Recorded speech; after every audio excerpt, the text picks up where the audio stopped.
ये फरमाइएगा आप गायब गायब कहां हो गए और पार्टी इतनी नाराज क्यों आपसे? मैं भी ये पता करना चाहती हूँ जी कि मैं पार्टी मेरे से इतनी नाराज क्यों है। मैंने कौन सा ऐसा काम किया है?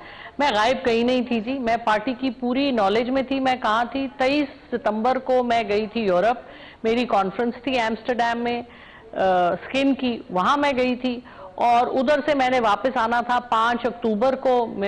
पार्टी की सीनियर जो लीडरशिप जो हमसे इन कांटेक्ट होती है उनको सब पता था एक एक चीज का। उन्होंने मुझे फोन किया 1 तारीख को, दो मुख्तलिफ रहनुमाओं ने। उन्होंने कहा कि आप कहाँ हैं, कब, किधर हैं? मैंने कहा जी मैं फलां जगह हूँ। उन्होंने कहा आप कब? उन्होंने कहा आने से पहले आपने हमें बताना है और हमसे राब्ते में रहें। मैंने उन्हें कहा जी मैं 5-6 तारीख को आऊंगी। 5 तारीख को मैं आई, मैंने उनको इन्फॉर्म किया फिर, लेकिन जो हालात थे उन्होंने कहा आप चली जाएं वापस। तो मैं 7 तारीख को दोबारा चली गई, मैं अपनी फैमिली को मिलके, क्योंकि 20 दिन में कहां चली गई आप? तो फिर 7 तारीख को वापस चली। नहीं, 7 तारीख को कहां चली गई?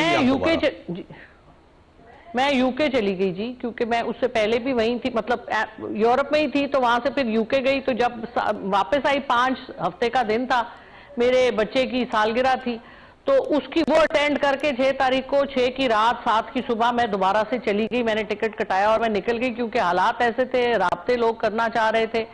जो मैं राब्ते में, मुझे कहा मेरी पार्टी की लीडरशिप ने कि आपने नहीं आना, आप बेहतर है बाहर चली जाएं, राब्ते में ना रहें। तो मैं चली गई। फिर उसके बाद फिर जब मैं ये फरमाइएगा आप पार्टी में किसके साथ राब्ते में थी और किसने आपको बुलाया था, किसने आपको कहा कि वापस चली जाएं? पार्टी की जो लीडरशिप है सेनेट में, यानी गौहर खान साहब हैं, उमर अयूब साहब हैं, किस हैं, शिबली फराज साहब हैं? गौहर खान साहब से तो देखे वो तो जी नेशनल असेंबली में होते हैं, आपको पता है। हम जैसे अदना और आजिज लोगों की कहाँ एक्सेस होती है पार्टी के टॉप लोगों से। तो हम तो वर्कर हैं, हम एहतजाज करते हैं, हम नारे लगाते हैं, हम सेनेट का होमवर्क पूरा करते हैं, हाउस बिजनेस पूरा करते हैं, लॉज लेके आते हैं, सवाल पूछते हैं। हमें इतनी ही स्पेस है हमारे पास। बहरहाल तो 8 तारीख को मुझे फोन आया। मेरा सवाल यह है कि किसके कहने पे आप बाहर चली गई थे और किसके कहने पे वापस आई आप? बाहर मैं गई अपनी पार्टी के लीडरशिप के कहने पे, जिन्होंने कहा कि आप बाहर ही रहें तो बेहतर है। और वापस मैं आई जब मेरे बेटे का फोन आया कि मुझे उठा लिया गया है, तो आपको वो कह रहे हैं कि आपको आना पड़ेगा। तो फिर मुझे आना पड़ा। मैंने पार्टी लीडरशिप को इन पूरी सारी बातें बताई कि जी ये हुआ है। तो उन्होंने कहा जी ठीक है, फिर आपके पास कोई ऑप्शन नहीं है। मैं 10 तारीख को वापस आई सुबह के वक्त। तो मैंने पहले पार्टी लीडरशिप से कांटेक्ट किया और उन्होंने कहा ठीक है आप मजबूर हैं, आप जाएं और वोट ना दीजिएगा, बाकी आपको जो कुछ करना है अपने बच्चे को बाजियाब कराने के लिए वो आप करें। तो मैंने वही किया। ठीक, मैंने अपने अच्छा, आप पे वैसे दबाव था वोट देने के लिए कि आप तरमीम के हक में वोट दें? बिल्कुल था। ठीक, मुझे सेनेट की सीट भी ऑफर हुई कि अगर आप जब आप रिजाइन करेंगी तो आपको हम, दूसरी पार्टी वालों ने मुझे ऑफर किया कि हम आपको अपनी तरफ से ले आएंगे। मैंने कहा जी मेहरबानी आपकी, मेरे लिए ये भी, मैंने ये जो कर लिया बस इतना काफी है। मैं अगर मुझे कोई गलत काम जबरदस्ती कराया गया या मैं कोई गलत काम नहीं करना चाहती, मेरा सेनेट का इस्तीफा आप ले लें, मुझे कोई जरूरत नहीं है सेनेट में दोबारा आने की। मैं आ गई, अपना बड़ा नुकसान करके इस्लामाबाद हर हफ्ते जाती हूँ और मेरी फैमिली का, मेरा बच्चा स्पेशल है, मेरा इधर काम है लाहौर में, मैं अपनी फैमिली, अपना रोजगार सैक्रिफाइस करके इस्लामाबाद जाती हूँ। तो मेरे लिए ये एक पैशन है, मुझे पाकिस्तान के लिए कुछ करने का। इस पैशन के पीछे मैं ये सब कुछ करती हूँ। तो मुझे क्या जरूरत है, सारी जिंदगी की कमाई हुई इज्जत, मेरे पास इज्जत के अलावा और कुछ नहीं है, ना हमारे कोई जायदादें हैं, ना हमारी कोई पॉलिटिकल क्लाउट है। तो मैं अपना सारी कमाई हुई इज्जत 1 मिनट में क्यों जाया कर दूं? हाँ, मैं अपने हाथों से पैसे कमाती हूँ, मैं अपने हाथों से कहीं भी बैठ जाऊंगी, मैं कमा लूंगी, मेरे मियाँ है वो कमा लेंगे, हमें पैसे का कोई लालच नहीं। अगर होता तो 3.5 साल से मैं सेनेटर हूं, मैं क्या कुछ नहीं कर सकती थी, अरबों बना सकती थी। सबको पता है कि बनते हैं अरबों रुपए अगर आप चाहें तो। मैंने इस किस्म का कोई काम नहीं किया, इसलिए क्योंकि हमारे पास है ही अपनी इज्जत। अच्छा, वैसे वो तो ऐसे उस इज्जत की तो जो धज्जियां हुई हैं, अल्लाह माफ करे। आपको सेनेट के नए टिकट की ऑफर किसने की थी? किसी पार्टी ने की? पाकिस्तान मुस्लिम लीग नून ने, मौलाना फजलुर रहमान साहब ने, पाकिस्तान पीपल्स पार्टी ने, किसने ऑफर किया आपको? पाकिस्तान मुस्लिम लीग नून ने। ठीक हो, और वो हुकूमत टॉप से जिनकी हुई है। होगी, जाहिर है किसी ने चलते चलते तो आपको ऑफर नहीं कर दी होगी।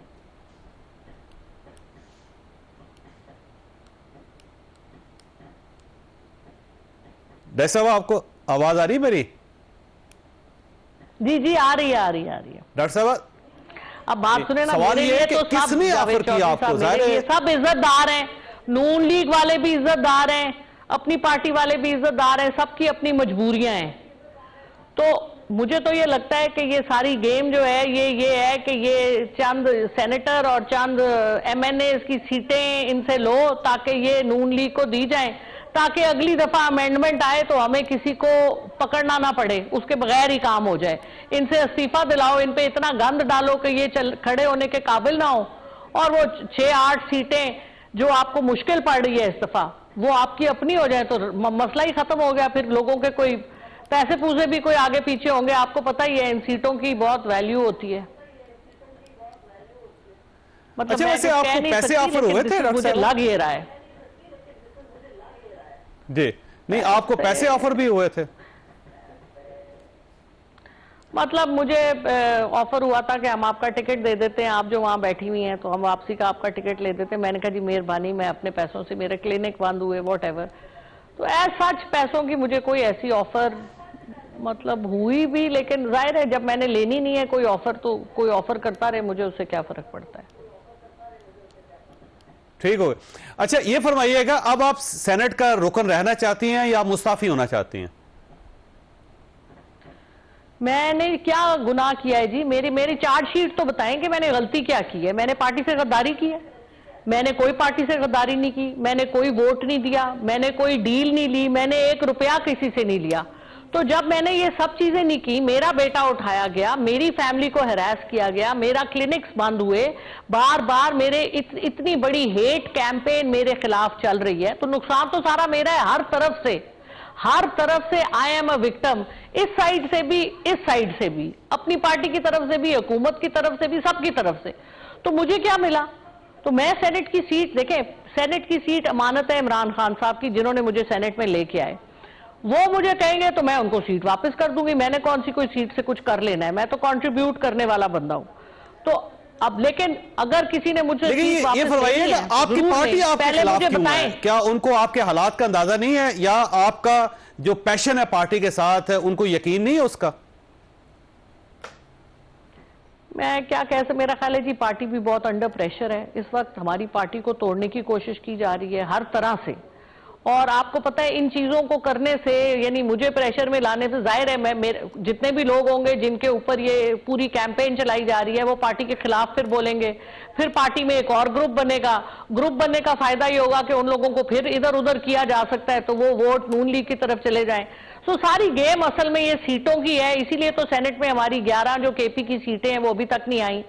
इसी तरह आपको पता है रिजर्व सीटों का मामला जिस तरह चल रहा है नेशनल असेंबली में, तो ये सियासी जोड़ तोड़ है जिसमें हम जैसे जो सादा लोग होते हैं वो फंस जाते हैं। हाथी के पांव में चूंटी आ जाती है ना, हम वो चूंटियां हैं। ठीक, अच्छा आखिरी सवाल आपसे डॉक्टर साहब, ये फरमाइएगा जिस वक्त ये तरमीम हो रही थी उस वक्त आप कहां थे? मैं सेनेट में नहीं थी, और ना ना सेनेट में थी, ना मैंने वोट दिया, ना मैं वहां पे मौजूद थी। तो मुझे मतलब ये जो इतने मेरे खिलाफ, या वो जो मेरे साथ सेनेटर फैसल सलीब भी हैं हमारे खिलाफ, जो इतनी बड़ी एक कैंपेन चल रही है, हमें कोई इसकी कोई बताए ना। देखें पार्टी का मेंबर हूं, उन्होंने मुझे सब ग्रुप से निकाल दिया, हर जगह से मुझे डिसओन किया। मैं बहरहाल अब तहरीके इंसाफ में आई थी, मेरी पॉलिटिक्स तहरीके इंसाफ से शुरू हुई थी, तहरीके इंसाफ पे ही खत्म होगी। सीट लेनी है तो ले ले, मेरी क्या ना मेरी है, अमानत है इमरान खान साहब अब देखिए डॉक्टर साहब, दे दूंगी, वो मांगेंगे तो। क्लेम ये है कि आपको धमकाया गया था, आपको डराया गया था, आपका बेटा जो है वो अगवा हो गया था। जब मुझे उठाया गया था जी, मैं भी कस्टडी में थी, क्या बात हो जाना चाहिए था, फिर वोट भी नहीं लिया गया और आपको प्रेशराइज भी किया गया, तो क्या फायदा हुआ सारी एक्सरसाइज का? ये तो पूछे ना जिन्होंने एक्सरसाइज की, उनसे पूछे। मैंने तो रिफ्यूज किया। ठीक, मैंने तो रिफ्यूज किया, इसीलिए तो मैं इन मसाइल में इस वक्त बैठी हुई हूं। वैसे जब ये तरमीम हो रही थी आप इस्लामाबाद में थी या लाहौर में थी डॉक्टर साहब? आप बताएं, जो लोग कस्टडी में होते हैं वो कहाँ होते हैं? आप वैसे मुझे दोबारा तो नहीं उठवाना चाह रहे? मैं ज़ाहिर आपसे पूछना चाहता हूं, कोई मेरा भरम भी रख ले। मुझे देखे बात सुने, देखें जी, जब आप किसी की तहवील में होते हैं तो उनका जिधर दिल चाहे आपको ले जाएं। हम कौन होते हैं कुछ कहने वाले? मेरा बेटा यरगमाल था जिसकी बेसिस तो आप के ऊपर मुझे भी थे कस्टडी में लिया गया, तो फिर आप जानते। हाँ, तो आप हुकूमत से पूछे ना, नून लीग से ये क्या किया इन्होंने। ठीक, और आप तहवील में थी, इसके बावजूद कि आपने वोट देने से इंकार कर दिया था।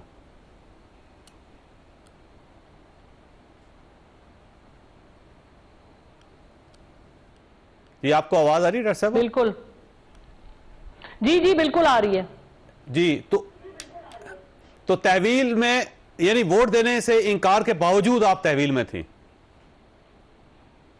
जाहिर है, मेरा बेटा उन्होंने पकड़ा हुआ था तो वो मुझे क्यों छोड़ते थे? अभी तो वो मेरे साथ जो और कुछ हो रहा था वो बतेरा कुछ हो रहा था। कभी कोई चीज खुलती थी, कोई बंद होती थी।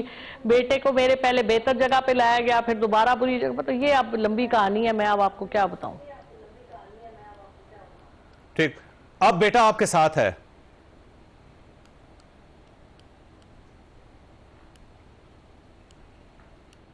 वो कह रहा है कि अब अगली दफा क्या होगा। सब आपका बहुत बहुत शुक्रिया ख्वाजा।